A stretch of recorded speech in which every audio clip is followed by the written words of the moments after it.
सभी माननीय जनप्रतिनिधिगण और भारी संख्या में बागपत जनपद के सभी विधानसभा क्षेत्रों से उपस्थित मेरे उपस्थित भाइयों और बहनों, अभी शारदीय नवरात्रि और विजयादशमी का पावन आयोजन संपन्न हुआ है।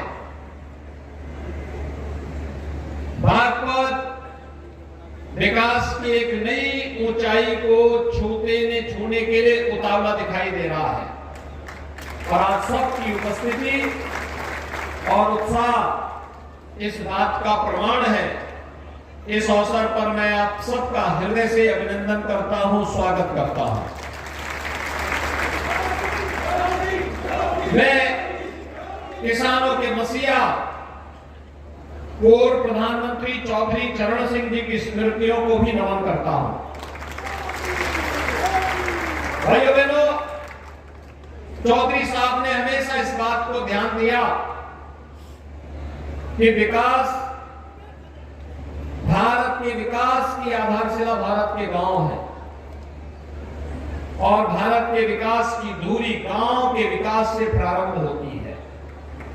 और याद करिए, जब 2014 में प्रधानमंत्री मोदी जी ने प्रधानमंत्री पद की शपथ ली तो उन्होंने भी यही कहा था, विकास का आधार व्यक्ति, जाति, मत और मजहब नहीं बनेगा। विकास की धुरी गांव, गरीब, किसान, नौजवान, महिलाएं, युवा और समाज के प्रत्येक वंचित गरीब तबके का व्यक्ति बनेगा और आज उसके अनुसार विकास की योजनाओं को प्रभावी ढंग से लागू करने का कार्य किया जा रहा है। आज उसी का परिणाम है कि बिना भेदभाव के विकास की योजनाएं चल रही हैं और उसी का परिणाम है, तो मुझे बहुत अच्छा लगता है जब बागपत का हमारा नौजवान सरकारी नौकरी में भी वो सर्टिफिकेट प्राप्त करता है और सरकारी नौकरी प्राप्त करता है, पुलिस में भर्ती होता है, तो मुझे अच्छा लगता है कि बागपत के नौजवान को पहले ही अधिकार मिलना चाहिए था। मुझे याद है जब मैंने उत्तर प्रदेश में 17 में मुख्यमंत्री पद की शपथ लेने के बाद चार्ज लिया था, तो भाइयों बहनों, एक भर्ती हमारी ऐसी हुई थी जिसमें एक ही गांव के, बागपत के एक ही गांव के 27 नौजवान भर्ती हुए थे। 27 नौजवान। मैंने तो पूछा था कि क्या इससे पहले भी बागपत के नौजवान भर्ती होते थे? मुझे बताया कि साहब 20-25 सालों में तो यहाँ के नौजवानों को जगह ही नहीं मिलती, भेदभाव का शिकार हो जाता था। और आज भाइयों बहनों, मैं आप सबको आश्वस्त करने के लिए आया हूं, ये नए भारत का नया उत्तर प्रदेश है। भेदभाव किसी के साथ नहीं होगा, विकास की योजनाएं भी प्रभावी ढंग से लागू होंगी और अराजकता, गुंडागिर्दी फैलाने की छूट भी किसी को नहीं होगी। हर बहन की रक्षा होगी। याद करिए, बागपत को भगवान राम ने जो 5 गांव मांगे, भगवान कृष्ण ने जो 5 गांव मांगे थे, उनमें से बागपत एक था। और ये 5 गांव द्रौपदी के चीर हरण की रक्षा करने के फलस्वरूप मांगे जा रहे थे कि भाई देखो, अगर महाभारत को बचाना है, महायुद्ध को बचाना है, उसकी पृष्ठभूमि तो द्रौपदी के चीर हरण से ही पड़ गई थी। वो तो होना ही था, तो भगवान भी जानते थे। लेकिन दुर्बुद्ध दुर्योधन मानने को तैयारी नहीं था। वो तो ये चाहता था कि 1 इंच जमीन नहीं दूंगा, और अंत में क्या हो गया? सब कुछ समाप्त हो गया। आप तो उस विरासत के प्रतीक हैं जिन्होंने इतिहास को देखा भी है और इतिहास को बनाया भी है। भारत के इतिहास को बनाने वाले लोग हैं आप। इतिहास महाभारत काल से चला आ रहा इतिहास है, आजादी की लड़ाई का इतिहास है, किसानों की लड़ाई को आगे बढ़ाने वाला इतिहास भी है। और भाइयों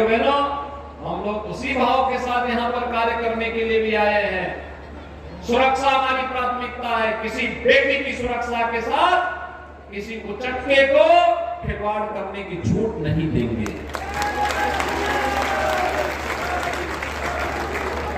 किसी बहन की इज्जत के साथ खिलवाड़ करने की छूट नहीं देंगे और जो भी खिलवाड़ करेगा उसकी कीमत चुकाएगा। किसी किसान की संपत्ति पर कोई जबरन कब्जा नहीं कर पाएगा, किसी व्यापारी का कोई जबरन उत्पीड़न नहीं कर पाएगा। जो करेगा उसकी कीमत ब्याज सहित उसको चुकानी पड़ेगी। किसी नौजवान के जीवन के साथ खिलवाड़ करने की छूट भी किसी को नहीं होगी। जो करेगा तो जीवन भर पछताएगा नहीं, क्योंकि ये युवा ऊर्जा से भरपूर है, प्रतिभा संपन्न है। इसकी ऊर्जा और इसकी प्रतिभा का लाभ हमें प्रदेश और देश के विकास में लेना है। इसलिए उस युवा को अवसर मिलने चाहिए और उसी अवसर के लिए रमाला चीनी मिल, जो चौधरी चरण सिंह जी की चीनी मिल, उनकी कर्मभूमि की चीनी मिल, कभी नहीं किसी ने ध्यान दिया। हमारी सरकार आई, ये डबल इंजन की सरकार ने छपरौली चीनी मिल के पुनरुद्धार का कार्य करके चौधरी साहब को श्रद्धांजलि दी। और भाइयों बहनों, मैं आज आप सबको यही आश्वस्त करने के लिए आया हूं। बागपत की चीनी मिल के लिए भी सतपाल सिंह जी ने भी कहा है, इससे पहले भी हमारे सामने उन्होंने कई बार प्रस्ताव रखा है। हमने कहा हम एक एक करके सभी को लेने जा रहे हैं। चीनी मिल के उतना एक्सपेंशन करेंगे, गन्ना की उपलब्धता, और मैं आज देख रहा था क्या शानदार गन्ना है। और भाइयों बहनों, याद रखना, जब हम 2017 में आए थे तो अब 2010 से गन्ना मूल्य का भुगतान नहीं हुआ था। आज तो हम हर साल गन्ना मूल्य का भुगतान करा रहे हैं, दबाव बनाया जा रहा है। कोरोना कालखंड में भी देश और दुनिया की चीनी मिलें बंद हो गई, हमने चीनी मिलें तब भी चलाई कि हमारा अन्नदाता किसान परेशान न होने पाए। और मैं यही आश्वस्त करने के लिए आया हूं, गन्ना मूल्य का हर हाल में भुगतान होगा, अन्यथा आरसी कटने की तैयारी हम लोगों ने उन लोगों की कर दी है जो लोग गन्ना मूल्य का भुगतान, फिर हम लोग स्वयं ही सारी चीनी जब्त करके उस चीनी मिल को बेच करके उन चीनी गन्ना जितना भी चीनी होगी उसको बेच करके गन्ना मूल्य का भुगतान हर हाल में कर रहे हैं। हर हाल में कराने की व्यवस्था कर रखी है, पूरी व्यवस्था। चिंतित होने की आवश्यकता नहीं है। डबल इंजन की सरकार अन्नदाता किसानों के साथ में है। और बागपत चीनी मिल के लिए भी हम लोगों ने अपने कार्य, योगेश दामा ने मुझे प्रस्ताव दिया था। और भाइयों बहनों, आज यही कहने के लिए मैं आज आपके पास आया हूं, हमें विकास के लिए कार्य करना है। आज आप देखिए ना, पहले कोई सोचता था यहां हाईवे बनेगा, Delhi Baroda Dehradun greenfield express highway बन रहा है, एकदम 2 घंटे के अंदर इस दूरी को तय कर देंगे। यह विकास रहेगा, डेवलपमेंट, रोजगार सृजित करेगा, नौजवानों के प्लान को रोकेगा, घर पे ही लोगों को कार्य मिलेगा। यहाँ की जमीन के दाम आसमान छूते हुए दिखाई देंगे। दिल्ली से बागपत होते हुए सहारनपुर वाला मार्ग विवाद था, वर्षों से विवाद था, कोर्ट में मामला चल रहा था। हमने कहा न्यायालय का मामला जब आएगा तब आएगा, पहले काम करो, सड़क बना दो, बाकी पैसा जो होगा देखा जाएगा, भुगतान करेंगे। लेकिन पब्लिक को क्यों परेशान होने दे? इस सरकार और कॉन्ट्रैक्टर जुझेगा, न्यायालय जिसके पक्ष में फैसला देगा, हमारे पक्ष में देगा तो हम पैसा दे देंगे, और अगर कॉन्ट्रैक्टर के पक्ष में देगा भुगतान करेंगे, देखेंगे। लेकिन पब्लिक को परेशान नहीं होना चाहिए। और भाइयों बहनों, इसीलिए मैं आज आया हूं यहाँ पे। बागपत का नौजवान जब ऊर्जावान है, आप सोचिए सतपाल सिंह अगर पढ़े लिखे नहीं होते तो क्या पुलिस कमिश्नर हो पाए होते का? लेकिन आज उन्होंने पुलिस की भाषा बोलनी बंद नहीं की। आज सांसद है, सांसद के रूप में अच्छा काम कर रहे हैं, विकास के लिए जुझते हैं।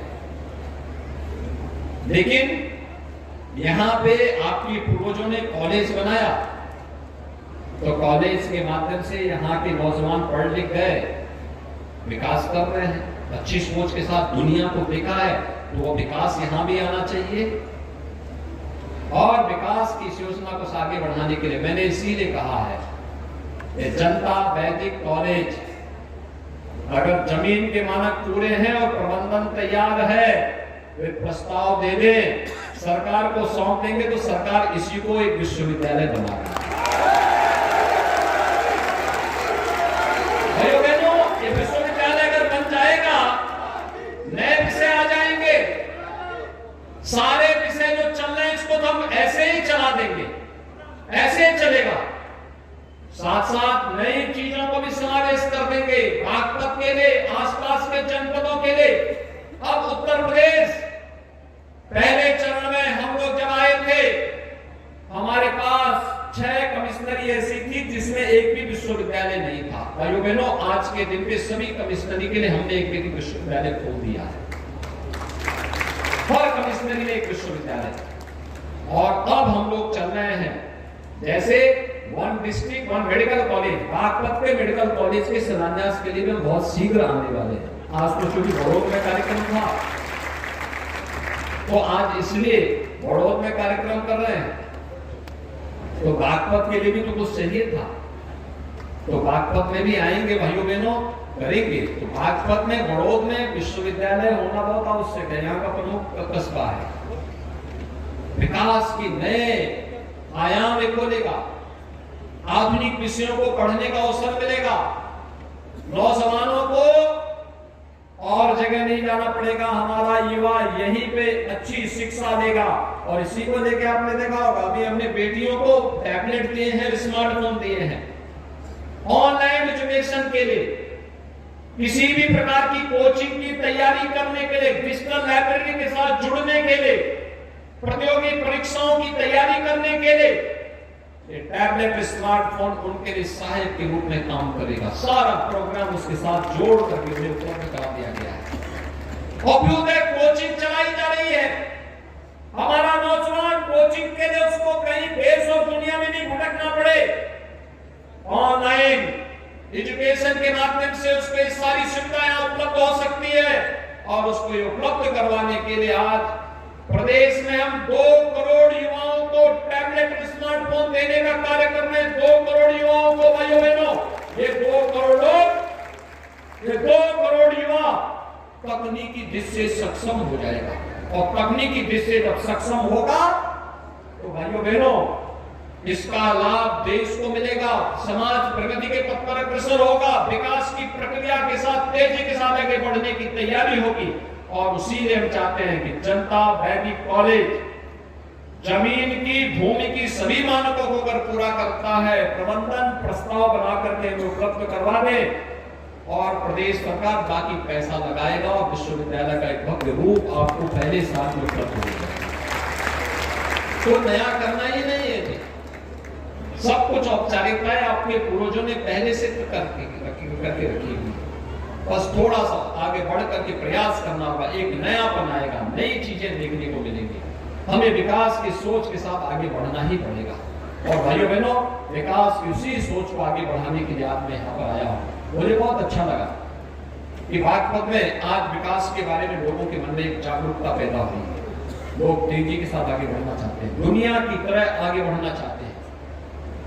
अब हम केवल अपने गांव, अपने घर तक सीमित नहीं रहेंगे, बल्कि दुनिया को आगे बताएंगे। खेती बाड़ी सीखनी है तो आइए बागपत में आइए, यहाँ का गन्ना जाकर के देखिए, थोड़ा दुनिया देखिए यहाँ के किसानों के चमत्कार। यहाँ का किसान, अन्नदाता किसान को तो सम्मानित होना चाहिए, उसके पुरुषार्थ और उसके परिश्रम को भी तो सम्मान मिलना चाहिए। यहाँ की कारीगरी को भी तो सम्मान मिलना चाहिए। यहाँ के शूटर को भी तो वैश्विक मान्यता मिलनी चाहिए। यहाँ के अन्य खेलों की विभिन्न प्रतिस्पर्धाओं में आगे आने वाले युवाओं के लिए भी आपने देखा होगा, एशियन गेम्स में जिस बेटी ने गोल्ड मेडल जीता है, उसने वहां घोषणा की थी कि मैं इसलिए दौड़ी हूं, गोल्ड मेडल इसलिए लाई हूं, उत्तर प्रदेश में मैं डिप्टी एसपी बन जाऊंगी। और हमने कहा चिंता मत करो बेटी, जब हम लोग हैं तो डिप्टी एसपी जरूर बन जाएगी। भाइयों बहनों, आखिर इन बेटियों को भी तो आगे बढ़ने का अवसर मिलना चाहिए। और उत्तर प्रदेश में हम लोगों ने पिछले 1 वर्ष में 500 500 खिलाड़ियों को उत्तर प्रदेश पुलिस में नौकरी दी है, 500 खिलाड़ियों को, जिन्होंने अलग अलग प्रतियोगिताओं में मेडल जीते थे। और आज प्रदेश सरकार तेजी के साथ उन्हें आगे बढ़ाने का कार्य कर रही है।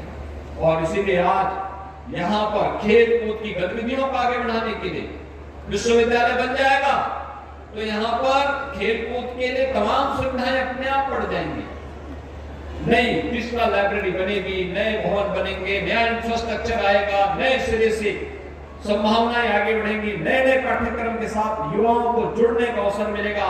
जिस कार्य के लिए आपको दिल्ली विश्वविद्यालय में, जेएनयू में, जामिया मिलिया में, किसी अन्य जगह जाना होता है, उसके लिए सबको आपका यह जनता वैदिक कॉलेज ही विश्वविद्यालय के रूप में बनकर के सारी सुविधाओं को उपलब्ध कराता हुआ दिखाई दे देगा। और उसी के लिए प्रस्ताव हमारे पास आने में देर होगी, बाकी कार्य हम आगे तेजी के साथ आगे बढ़ाने का कार्य करेंगे। भाइयों बहनों, आज जो एक विकास की विभिन्न प्रकार की योजनाएं हैं, ये विकास की योजनाएं सड़क से भी है, पुल से जुड़ी हुई है, हॉस्पिटल से जुड़ी हुई है, पर्यटन से जुड़ी हुई है। पूरा महादेव के लिए भी हम लोगों ने बहुत बड़ी कार्य योजना बनाई हुई है, बहुत बड़ी कार्य योजना बनाई हुई है। मुझे वहां से जमीन पे दर्शन करने का अवसर नहीं मिला, लेकिन मैं गत वर्ष भी और इस वर्ष भी पुष्प वर्षा के लिए कावड़ यात्रा के दौरान जरूर आया था। कावड़ यात्रा का निरीक्षण इसलिए भी करता हूं, पहले कावड़ यात्रा में पिछली सरकारें रोक लगाती थी। हमने कहा भी कावड़ यात्रा रुकेगी नहीं, कावड़ यात्रा को हम चलने देंगे।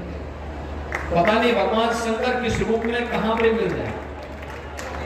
और इसीलिए भाइयों बहनों, इस पूरी यात्रा को हम पूरे उत्साह के साथ आगे बढ़ाते हैं। भारत तो पर्व उत्सव का देश है, इसमें बैन कैसा, प्रतिबंध कैसा, हाँ अनुशासन के साथ हम इन पर्व और त्योहारों की मर्यादा का पालन करते हुए कार्य करेंगे। और उसी परंपरा का निर्वहन करने के लिए आज मैं बड़ौद में आया हूं। भाइयों बहनों, बागपत के आप सभी नागरिकों का मैं आह्वान करूंगा, हम सब सुरक्षा और समृद्धि के एक नए युग में प्रवेश कर चुके हैं और इसमें हमें मजबूती के साथ डबल इंजन की सरकार के कार्यक्रमों के साथ जुड़ करके आगे बढ़ना होगा। अगर हम सब इन कार्यक्रमों के साथ आगे बढ़ जाते हैं तो इसका परिणाम हम सबको प्राप्त होगा।